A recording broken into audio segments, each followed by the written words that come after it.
అండి దుప్పి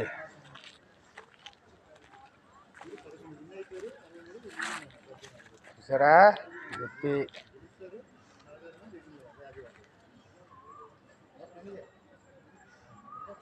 ఇది జూ పార్క్ నుండి బయటకు వచ్చిందండి. విశాలాక్షి నగర్ దగ్గర ఉంది.